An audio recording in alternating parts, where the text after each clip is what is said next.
பன்னீர் butter masala பண்ண போகிறோம். அது நீங்கள் பார்த்துக்குங்க எப்படி பண்ணுறதுன்னு. உங்களுக்கு ரொம்ப சிம்பிளாகவும் நல்ல டேஸ்டியாகவும் இது உங்களுக்கு கிடைக்கும். சரியா? அதுக்கு நம்ம என்னென்ன தேவைன்றது மட்டும் இப்போ நம்ம பார்க்குறோம். முதல்ல கடாயில் ஒரு பெரிய ஸ்பூனில் இது ஃபஸ்ட்டு வெண்ணெய் 30 கிராம்லேருந்து 40 கிராம் வரைக்கும் இருக்கும். இது நமக்கு கடாயில் போட்டுடுறோம்.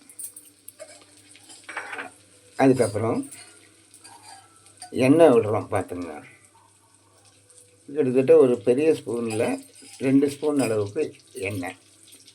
அது நம்ம நல்லா தாளிக்கிற எண்ணெய் தான் நம்ம யூஸ் பண்ணுறோம். சரிங்களா? இப்போ இது என்ன பண்ணணுன்னா கொஞ்சம் உருகணும். உருகின பிறகு இஞ்சி பூண்டு விழுது எடுத்து இதில் போட்டுடணும். போட்டுட்டு அது நல்லா ஃப்ரை ஆகணும். அதாவது ஒரு 2 நிமிஷம் பார்த்திங்கன்னா ப்ரௌனிஷாக வரும். அது ப்ரௌனிஷாக வரும்போது உங்களுக்கு அது பார்த்தாலே தெரியும். சரியா? அது பாருங்கள் எப்படி வருதுன்றது மட்டும் பாருங்கள்.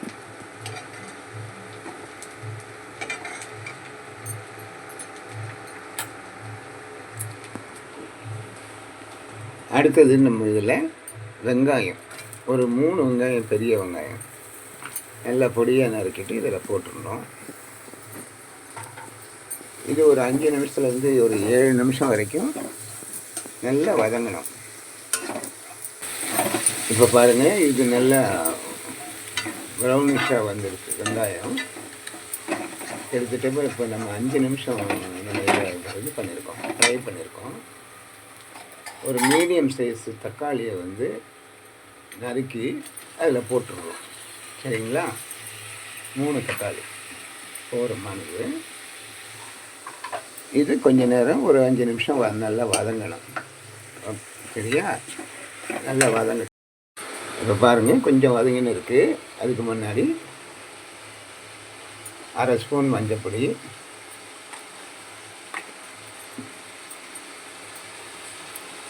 1/2 ஸ்பூன் தனியா பொடி.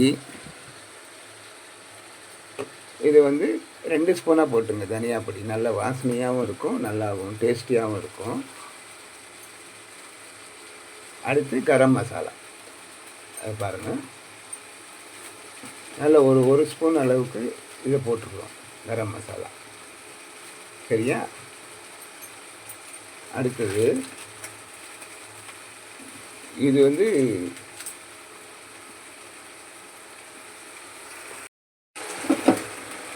சென்னா மசாலா பவுடர் ஒரு 1/2 ஸ்பூன் போட்டுக்கலாம். சரிங்களா?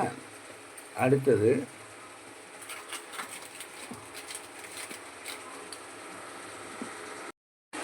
இது ஆம்ச்சூர்னு சொல்லுவாங்க. அதாவது மாங்கானுடைய பவுடர், ஆம்ச்சூர் பவுடர்.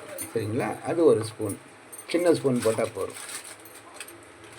அடுத்தது chilli masala, Everest chilli chaat masala இருக்குது இல்லைங்களா, அது கொஞ்சம் போட்டுக்கணும். சாட் மசாலா ஒரு 1/2 ஸ்பூன்.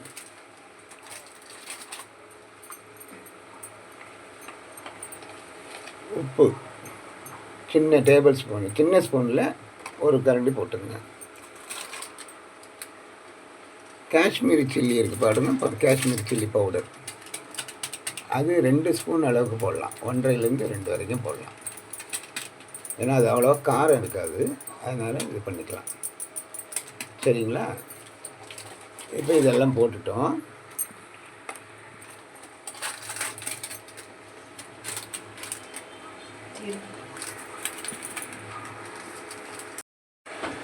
ஜீரகப்பொடி ஒரு 1/2 ஸ்பூன், 1/2 ஸ்பூன் கூட வேணாம், இன்னும் கொஞ்சம் கம்மியாக இருந்தால் கூட நல்லாயிருக்கும்.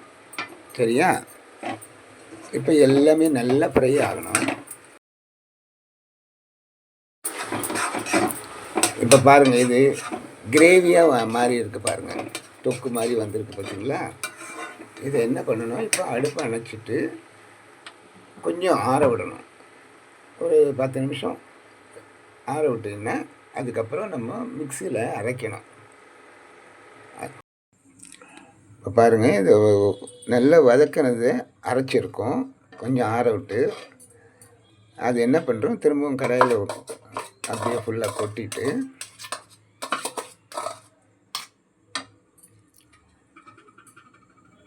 அது அலம்பி விடுற தண்ணி கொஞ்சம் இருக்குது, அதையும் ஊற்றிடுறோம்.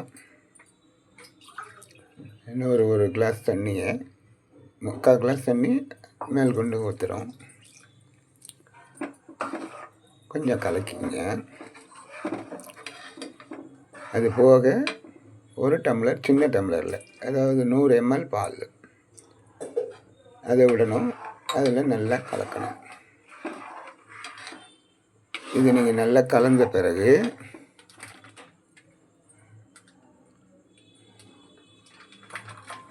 இன்னொரு 1/4 கிளாஸ் பாலையும் அதில் விட்டுங்க. ஒரு 120 ml இருக்கும் மொத்தமே. சரியா? அது கிரேவி தண்ணி ஓரளவுக்கு நம்ம லிக்விடாக இருக்கிறதுக்காக விடுறது. கொஞ்சம் நேரம் கலக்கிட்டு அது போக பன்னீர் கட் பண்ணி வச்சுருக்கிற பன்னீரை அதில் நம்ம போடுறோம். எல்லாத்தையும் போட்டுட்டு ஒரு 5 நிமிஷத்துலேருந்து 7 நிமிஷம் நல்லா ஹீட் ஆகணும். ஏன்னா நிறைய நேரம் வைக்காதீங்க, வச்சா பால் திரிஞ்சு போயிடும், நம்ம விட்ட பால். சரியா?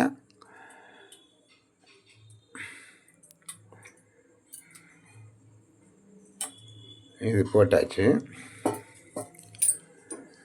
கொஞ்சம் ஒரு 5 நிமிஷம் அளவுக்கு ஹீட் பண்ணுறோம்.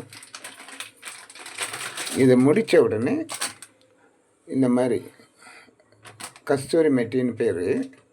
கஸ்தூரி மெட்டின்றது கடைசியாக 2 தூவினோம்னா அது நல்ல வாசனை கிடைக்கும். சாப்பிட்றதுக்கும் ஒன்றும் இது இருக்காது, நல்ல டேஸ்டியாகவும் இருக்கும். அதை பாருங்கள், இவ்வளோ தான் போட போகிறோம். லேசாக தூவி விட்டுருங்க, அவ்வளோதான். கரெக்டாக 5 நிமிஷத்துலேருந்து 7 நிமிஷத்துக்குள்ளே ஓரளவுக்கு சூடு ஏறிடும். அப்போ இறக்கிடலாம். இது வேறு எந்த தாளிப்போ எதுவும் கிடையாது. ட்ரை பண்ணி பாருங்கள். ஒரு மூடியை வச்சு ஒரு 5 நிமிஷத்துக்கு மூடி வச்சா கூட நல்ல உடனே குயிக்காக சூடாகிடும். அதுக்கப்புறம்